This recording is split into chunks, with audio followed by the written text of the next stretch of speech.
Congolaises, Congolais, chers compatriotes, il y a 6 ans, je prenais congé de mes responsabilités en tant que président de la République, chef de l'État. Et fait inédit dans notre pays, en près de 60 ans d'indépendance. J'ai passé pacifiquement la main à un nouveau chef d'État. Depuis lors, je m'étais imposé un strict devoir de réserve, y compris quand j'ai fait l'objet, directement ou par mes proches interposés, de provocations, de déni de droit, d'humiliation, d'imputations dommageables et d'autres multiples atteintes à ma dignité. D'abord, parce que je suis convaincu que le temps est le meilleur allié de la vérité, un antidote lent mais puissant contre le venin du mensonge et de la délation. Mais aussi et surtout, parce qu'agir autrement aurait fait le jeu de ceux qui, par cette campagne odieuse, cherchaient à détourner l'attention de notre peuple de leur incapacité, aujourd'hui avérée, à répondre à ses attentes et aspirations. J'ai enfin décidé de briser ce long silence, de sortir de ma réserve et de m'adresser à vous parce que l'enjeu est de taille. Il est même existentiel. Non pas pour ma famille politique ou biologique, moins encore pour ma modeste personne, mais plutôt pour la nation congolaise et pour l'avenir de notre cher et beau pays. J'ai décidé de briser le silence parce qu'au vu de la situation que traverse notre pays, continuer à me taire m'aurait rendu poursuivable devant le tribunal de l'histoire pour non-assistance à plus de 100 millions de compatriotes en danger. Je saisis cette opportunité pour partager avec vous mes réflexions et participer ainsi à la recherche de la solution à la crise que traverse notre pays, la République démocratique du Congo, terre de nos ancêtres, car il est gravement malade et son pronostic vital engagé. Mieux que quiconque, vous en êtes conscient, car vous en faites quotidiennement les frais dans votre chair et vous en payez le prix. Mes chers compatriotes, vu l'importance stratégique de notre pays et le rôle qu'il est appelé à jouer, j'avais, de l'avènement au pouvoir du chef de l'État actuel, conclu avec lui un accord donnant naissance à la coalition entre nos forces politiques respectives. À propos de cet accord, beaucoup de contre-vérités ont été dites, y compris, fort malheureusement, par celui qui est censé connaître la vérité, parce qu'en étant l'un de 2 principaux signataires. En attendant qu'au moment opportun, la vérité soit rétablie, preuve irréfutable à l'appui, permettez-moi pour l'instant d'affirmer qu'en ce qui me concerne, la conclusion de cet accord n'avait pour seule motivation que l'intérêt supérieur de la nation. Par cet accord de mutualisation de forces, j'entendais en effet permettre à mon successeur d'exercer dans la direction des affaires de l'État plus de pouvoir effectif que ce que la faible représentation de sa famille politique au sein de la nouvelle Assemblée nationale était en droit de lui conférer.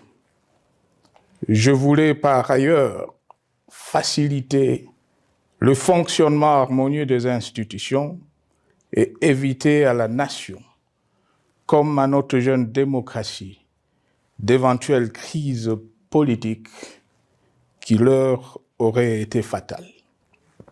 Cette première alternance pacifique et civilisée à la tête du pays avait suscité d'autant plus d'espoir qu'en janvier 2019, notre pays s'est trouvé en bien meilleur état qu'au moment de ma propre accession à la magistrature suprême en janvier 2001. Alors que j'avais trouvé un pays au bord de l'implosion, miné par une longue dictature et des guerres, sans institutions républicaines, économiquement en faillite et socialement déchiré. Bref, un pays dont l'incertitude de lendemain menaçait la stabilité de toute la région.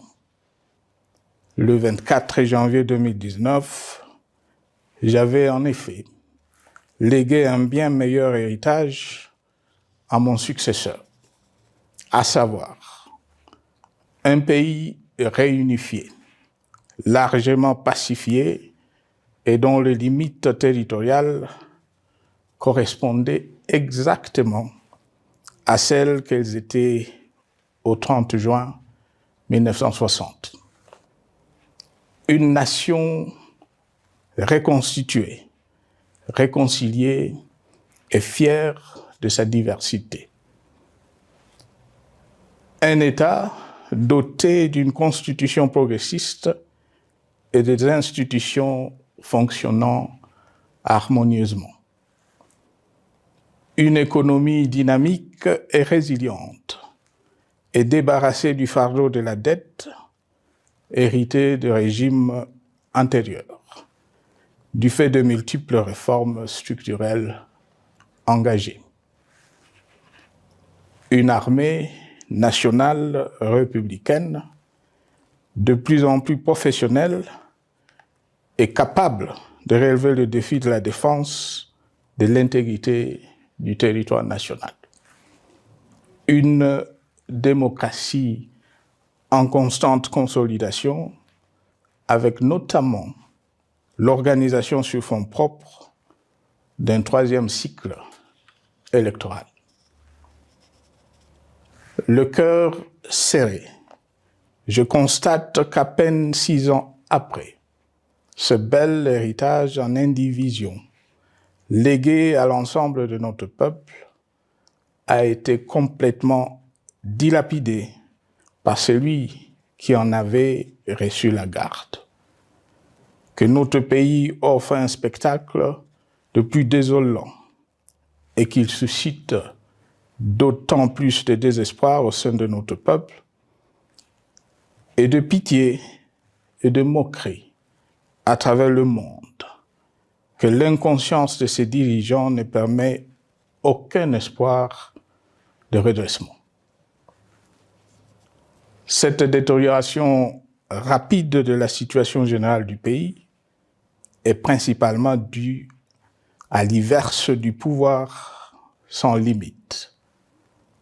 Le nouveau dirigeant s'illustre en effet par une série de remises en cause, reniements et violations intentionnelles de la Constitution, avec en toile de fond la volonté irrésistible de concentrer tout le pouvoir entre les mains d'un seul homme au mépris du pacte qui cimentait la cohésion de notre peuple.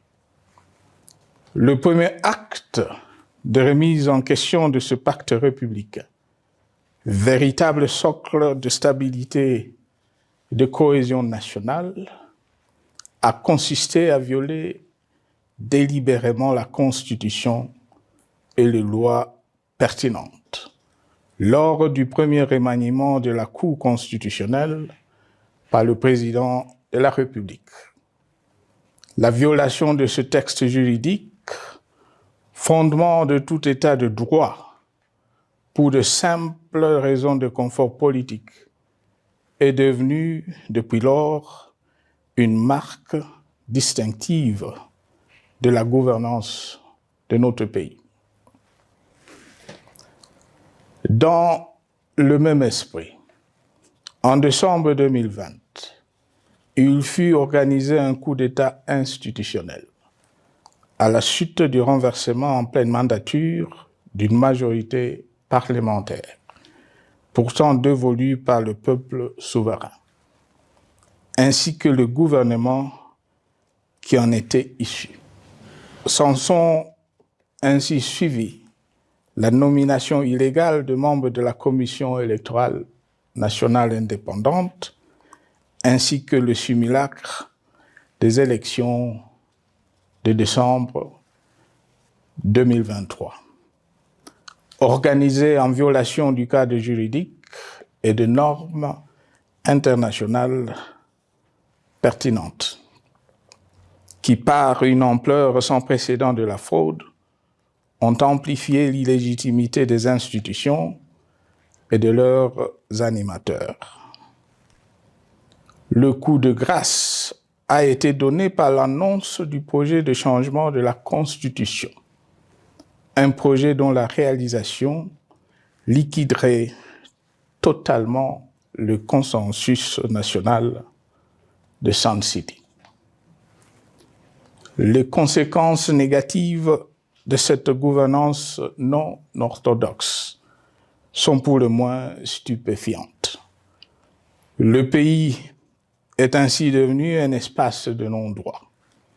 La République a cessé d'être démocratique et la volonté du chef de l'État tient désormais lieu de loi suprême, supplantant la Constitution et les lois. En revanche, érigé en politique du gouvernement, le populisme et la démagogie, le mensonge et l'arrogance, la discrimination et la stigmatisation de certaines composantes de notre peuple, l'institutionnalisation du tribalisme et du népotisme, l'opposition de communautés nationales les unes aux autres, le discours de haine et l'injustice ainsi que l'impunité ont d'autant plus aisément détruit la cohésion nationale et le vivre ensemble que l'opulence outrancière et le non-respect de la parole donnée sont les maîtres mots de la classe politique au pouvoir. Ce qui a rendu le pays fragile et donc vulnérable. Plus grave, le repli identitaire, dangereux pour l'édification de toute nation, a refait surface, avec ses vieux démons dont l'intolérance et la division est circonstance aggravante. Cela est non seulement toléré et impuni, mais aussi et surtout véhiculé et financé par les tenants du pouvoir. Face à cette dérive, le Parlement a abdiqué de sa mission constitutionnelle de contre-pouvoir. Il a ainsi cessé d'être le temple de la démocratie, le lieu par excellence de l'expression législative et la volonté du souverain primaire, pour ne plus être qu'une chambre d'enregistrement de la volonté d'une seule personne. Quant à la justice, garante constitutionnelle de liberté publique et du socle de valeurs, qui structure notre identité et forge notre unité, elle a complètement démissionné de ses responsabilités, se laissant ouvertement instrumentalisée à des fins politiques. Elle n'est donc plus qu'un instrument d'oppression d'une dictature qui tente désespérément de survivre à contre-courant de l'histoire, par la terreur et l'imposition de la pensée unique. Rôle peu louable, qu'elle partage avec les milices tribales, ainsi que la police et le service de renseignement, eux aussi détournés de leur noble mission de protection des citoyens et de sécurisation de l'État. Sur le plan économique, la situation est de plus inquiétante. Malgré l'augmentation des recettes publiques, essentiellement due à l'arrivée à maturité de toutes les réformes courageusement votées de 2002 à 2018, notamment le nouveau code minier, forestier, des hydrocarbures, des assurances et de la sous-traitance, et un niveau d'aide financière accrue de la part des institutions de Bretton Woods. Aucun investissement n'a été réalisé pour doter le pays d'infrastructures modernes, soutenir des réformes structurelles et stimuler la croissance. Par contre, l'inflation et la dépréciation monétaire, jadis vaincues, sont de retour. La corruption et le détournement de deniers publics ont atteint un niveau inédit. Et l'endettement public que nous avions maîtrisé de 2010 a de nouveau grimpé en flèche, dépassant la barre de 10 milliards de dollars et suscitant des inquiétudes légitimes quant à la solvabilité à moyen et long terme du pays. Les conséquences sur le plan social sont aussi dramatiques. Aggravation du chômage, accumulation des arriérés des salaires des agents de l'État, baisse drastique du niveau de vie de la population et recrudescence du banditisme urbain, de l'exode rural et de la famine dans un nombre croissant de provinces. Les Congolais sont désormais en proie à une véritable angoisse existentielle. Parmi les victimes résignées de ce gâchis se trouve en bonne place notre jeunesse, qui a été pourtant de tout le combat démocratique et qui a beaucoup cru aux vertus de l'alternance pacifique.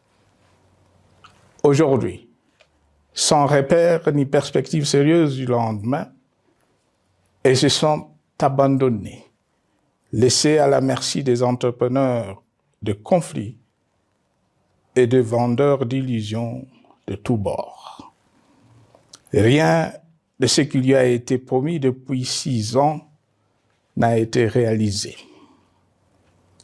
À cette jeunesse désabusée, comme à l'ensemble de notre peuple, nous tenons à donner une assurance. L'échec d'un régime compromet, mais ne scelle pas définitivement le sort d'un peuple. Mes chers compatriotes, s'agissant de la situation sécuritaire, dans les grandes agglomérations comme dans nos campagnes, elle est partout plus que préoccupante. C'est le cas notamment au nord Kivu, au sud Kivu, en Ituri, au Maniema, au Tanganyika, au Katanga et au Mai-Ndombe, province pourtant voisine de Kinshasa, capitale du pays et siège des institutions. Le sang de nos compatriotes civils et militaires, valeureux officiers et soldats des rangs, mais aussi députés, éminents membres de la société civile ou de partis politiques, a ainsi abondamment et gratuitement coulé. Du fait de l'intolérance, du cynisme, voire pire, d'un terrorisme d'État pratiqué dans un seul et unique dessein, l'abus du pouvoir pour le pouvoir. C'est le cas, entre autres, de plusieurs centaines de détenus du centre pénitentiaire de rééducation de Makala, sauvagement abattus dans la nuit du 1er au 2 septembre 2024, victimes sans défense d'un crime incontestable contre l'humanité, à ce jour restés impunis. Il en est de même de membres de la secte mystico-religieuse Wazalendo de Goma, de jeunes de la Junafek à Lubumbashi et du massacre des adeptes de l'église Mbidi à Kilwa. Cette déliquescence de la situation sécuritaire est due à la mauvaise gouvernance du pays qui, dans ce secteur, est aujourd'hui caractérisé par une formation militaire bâclée, des recrutements et mises en place ethniquement motivés, ainsi que par l'emprisonnement sans jugement, aussi bien de plusieurs militaires et officiers de haut rang que des agents de l'ordre et de sécurité, majoritairement swahiliphones. Bien plus, à l'armée nationale, bouclier de la nation, instrument de préservation de l'indépendance nationale et de l'intégrité territoriale, il a été substitué de bandes de mercenaires, de groupes armés, de milices tribales et de forces armées étrangères qui ont non seulement montré leurs limites, mais aussi enfoncé le pays dans un chaos indescriptible. L'État a ainsi perdu le monopole de la violence légitime en sous-traitant aux groupes armés, autrefois maîtrisés, le maintien de l'ordre public et de la tranquillité nationale. Et comme si cela ne suffisait pas, l'armée nationale est vilipendée, conspuée et tournée en dérision par les autorités qui n'assument jamais rien alors qu'elles sont censées veiller à sa consolidation et à sa respectabilité. Pour les avoir formés, commandés et conduits au front, je connais nos soldats, boucs émissaires aujourd'hui de toutes les contre-performances enregistrées sur les champs de bataille. Ils ne sont pourtant pas intrinsèquement moins bons, moins nationalistes et moins loyaux. Ce qui a changé entre-temps, c'est la qualité du commandement et de leur prise en charge. Au niveau régional, le gouvernement a levé l'option désastreuse de se détourner de deux principaux instruments internationaux qui étaient à la base de l'architecture régionale de paix et de sécurité, laquelle avait permis la stabilité régionale que le président actuel avait trouvée lors de son accession au pouvoir, à savoir le pacte sur la sécurité, la stabilité et le développement dans la région de Grand Lac et l'accord cadre pour la paix, la sécurité et la coopération pour la République démocratique du Congo et la région. Plus grave encore, en faisant de forces négatives, les FDLR, ainsi que des centaines de groupes armés congolais, des supplétifs des forces armées de la République démocratique du Congo, le gouvernement a ouvert la voie à la régionalisation du conflit, avec des conséquences inévitables sur la stabilité de la région. Mes chers compatriotes, alors que sur le plan institutionnel, politique, économique et social, les fondamentaux avaient été établis et que le pays avait été placé sur la rampe de lancement, prêt à décoller. Nous voici, hélas, en un temps record, soit 6 ans, de nouveau à la case départ.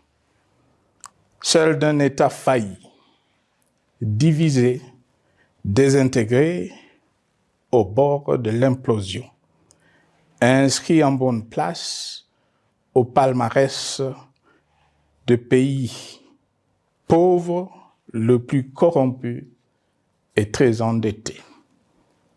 En atteste tout le rapport tant du Conseil de sécurité des Nations Unies que ceux sur l'indice de développement humain et sur la pauvreté.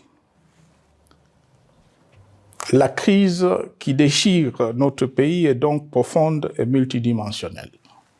Sa solution doit être nécessairement globale. Toute autre approche n'a donc aucune chance de conduire à une paix durable. Bien plus, le Congo est intemporel. Il n'appartient pas à tel ou tel régime politique, ce dernier étant par définition rotatif et donc passager en démocratie. Il appartient plutôt au peuple congolais dans sa grande diversité. Ce qui est vrai du Congo l'est aussi des immenses ressources du sol et du sous-sol dont il regorge et qui sont essentielles à la croissance et au développement à l'échelle internationale. Que tous, au pays comme à travers le monde, en tiennent compte et qu'ils inscrivent leurs projets dans une perspective qui privilégie l'intérêt du Congo et des Congolais, plutôt que celui de ceux qui, à un moment ou à un autre, dirigent le pays. Cela étant, pour sauver le Congo, les griefs légitimes du peuple congolais contre le régime en place ne peuvent être éludés. Ils doivent plutôt être pris en compte. La dictature doit prendre fin et la démocratie, tout comme la bonne gouvernance économique et sociale, doivent être restaurées. Car, comme en témoigne l'histoire, il ne peut y avoir de solutions sécuritaires définitives sans solution politique sincère. Sinon, il y aura de nouvelles vagues de convulsions politiques, de troubles à la paix, d'insécurité, d'instabilité institutionnelle, de conflits armés et de guerres civiles. Perspective qu'en toute responsabilité, nous, Congolais, ne pouvons plus nous permettre. Il est dès lors vital que les multiples initiatives de recherche de la paix, Luanda, Nairobi, EAC SADC, l'Union africaine, Doha et Washington, que nous accueillons favorablement, les considérant comme autant de signes de compassion et de solidarité à notre peuple, soient conscientes de cette exigence. Qu'elles accordent aux Congolais à la fois maîtres de leur destin et premières victimes de cette crise la place centrale qui leur revient de droit, aussi bien dans le diagnostic du mal dont souffre le pays que dans la prescription du traitement dont il a besoin pour en guérir définitivement. Il convient de noter à ce sujet que le gouvernement de Kinshasa s'est enfin résolu à se mettre autour d'une même table avec l'AFC M23 depuis plusieurs semaines à Doha, même si, bizarrement, il continue à considérer comme un crime le fait que les autres Congolais se parlent entre eux. C'est le lieu pour moi de saluer la démarche des évêques de la CENCO et de l'ECC, qui a le mérite de n'exclure du débat aucun sujet, ni aucun de nos compatriotes. Sans être parfaite, cette initiative conjointe des Églises mérite le soutien et, si nécessaire, des enrichissements de la part de notre peuple. Mes chers compatriotes, une fois n'étant pas coutume, il convient de dénoncer la falsification de l'histoire par ceux dont le jeu pervers dans l'opposition naguère, comme aujourd'hui au pouvoir, a consisté et consiste encore à calomnier, à diffamer, à diaboliser et à diviser pour gagner et régner, à se défausser sur les autres pour justifier leur contre-performance, quelles qu'en soient les conséquences sur la cohésion nationale ou en termes de vies humaines injustement brisées ou perdues. Une preuve, s'il en fallait encore, vient de nous en être donnée une fois de plus. Il y a quelques jours, en effet, suite à une simple rumeur de la rue ou des réseaux sociaux sur ma prétendue présence à Goma, où je veux me rendre dans les prochains jours, comme annoncé par ailleurs, le régime en place à Kinshasa a pris des décisions arbitraires, avec une légèreté déconcertante qui témoigne du recul spectaculaire de la démocratie.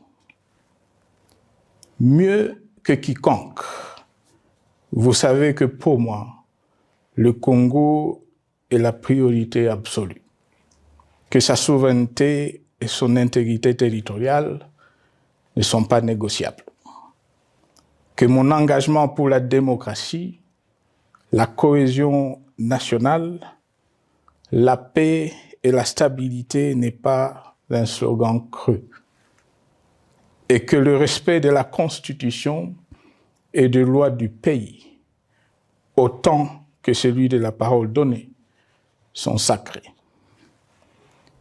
Militaire, j'ai juré de défendre la patrie jusqu'au sacrifice suprême. Hier au pouvoir, aujourd'hui en dehors du pouvoir, je demeure plus que jamais fidèle à ce serment.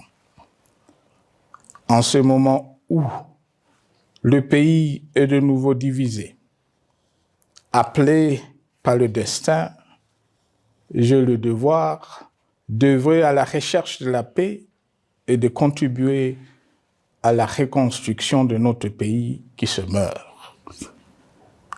C'est dans cet esprit que j'ai choisi ce moment pour exprimer ma sympathie à l'endroit de toutes les victimes du conflit en cours, de réconforter et marquer ma solidarité avec la population de la partie orientale. Vous, qui êtes abandonnés par le pouvoir central, qui semble avoir pris le parti de vous punir, entre autres, en déconnectant les institutions financières du réseau bancaire national, et en restreignant le mouvement de personnes et de biens. Ces décisions et bien d'autres vous asphyxient et rendent votre vie plus précaire que jamais. J'en appelle aux uns et aux autres, en particulier au gouvernement, d'humaniser les conditions de vie de nos compatriotes de cette partie du territoire national. Ils ont droit à la vie, à la scolarisation de leurs enfants et aux autres conditions du bien-être. En entendant le rétablissement de l'autorité de l'État sur toute l'étendue du territoire national, j'invite les tenants du pouvoir à protéger la population. De même, l'armée, la justice, les autres structures en charge de l'ordre et de la sécurité doivent être véritablement au service de la population et répondre à ses aspirations. Mes chers compatriotes, de par mon expérience dans des situations similaires, le patriotisme et l'humanisme ont guidé le processus de règlement de conflits et ont porté de fruits dans le passé, aussi bien sur les champs de bataille que sur celui des négociations ou du dialogue. Notre pays avait été divisé de quasi-moitié pendant quelques années. La sagesse avait alors prévalu. Nous avions recollé le morceau et le pays a survécu dans son unité. C'est ainsi qu'après quelques années de réflexion sur la crise en cours, après avoir consulté des chefs d'État et des anciens chefs d'État de la région, ainsi que des acteurs politiques et sociaux, nationaux et étrangers, j'ai fait ce jour une proposition qui engage la nation tout entière à un sursaut patriotique pour un pacte citoyen afin de tirer le pays du gouffre. Le travail hardi qui s'impose à nous portera notamment sur les 12 points suivants. 1. Mettre fin à la dictature, mieux à la tyrannie. 2. Arrêter la guerre. 3. Rétablir l'autorité de l'État sur toute l'étendue du territoire national. 4. Restaurer la démocratie en revenant aux fondamentaux d'un véritable État de droit. 5. Rétablir les libertés fondamentales. 6. Réconcilier le Congolais et reconstruire la cohésion nationale. 7. Relancer le développement du pays par la mise en place d'une bonne gouvernance économique, une gestion administrative et financière orthodoxe et une répartition équitable des ressources nationales. 8. Relancer le dialogue sincère et permanent avec tous les pays voisins en vue de l'instauration de la paix et du développement durable dans la région. 9. Rétablir la crédibilité du pays auprès de partenaires au niveau tant régional, continental qu'international. 10. Neutraliser tous les groupes armés nationaux et étrangers et rapatrier ces derniers dans leur pays d'origine. 11. Mettre définitivement fin au recours et à l'utilisation de mercenaires, conformément à la Convention de l'Union africaine sur l'élimination du mercenariat en Afrique du 3 juillet 1977 et à la résolution des Nations Unies du 4 décembre 1989 portant sur la Convention internationale contre le recrutement, l'utilisation, le financement et l'instruction de mercenaires et rapatrier sans condition ceux qui sont déjà déployés sur le sol congolais. 12. Ordonner le retrait sans délai de toutes les troupes étrangères du territoire national. À ce sujet, je salue la décision sage des pays de la SADC de retirer les troupes de la SAMI DRC de notre pays. Vu l'immensité de la tâche ainsi décrite, je lance un appel solennel à tous les Congolais, sans distinction de sexe, d'ethnie, d'âge, de classe sociale, de zone géographique ou d'appartenance politique, qui aiment passionnément le Congo, qui sont prêts à tous les sacrifices, qui adhèrent sans réserve au pacte républicain de Sun City et qui tiennent au respect de la Constitution du 18 février 2006 à s'unir autour de ces objectifs. Il s'agit de la refondation de l'État et de l'édification d'un pays qui a perdu ses repères. Mobilisons-nous et mettons à profit tous les moyens à notre disposition pour restaurer l'unité nationale, sauver le Congo et préserver son indépendance. Car l'Afrique et le monde nous regardent. Mes chers compatriotes, le Congo vaut mieux que la caricature qu'en donnent ses dirigeants actuels. Le Congo mérite mieux que cette politique extérieure faite de jérémiades et de mendicité. J'ai donc la ferme conviction que le peuple congolais est capable, aujourd'hui comme en 1960, de vaincre le démon de la division, qu'il est capable aujourd'hui, comme au cours de la décennie 90, de vaincre la tyrannie et la tentation du pouvoir absolu. Qu'il est capable aujourd'hui, comme en 2003, de prendre le dessus sur ce qui nous divise et de mettre fin à la violence armée qui oppose ses enfants. Pour y parvenir, chacun doit jouer sa partition. Je m'engage à jouer la mienne. Que Dieu bénisse la République démocratique du Congo, qu'il bénisse individuellement chacun de vous. Je vous remercie.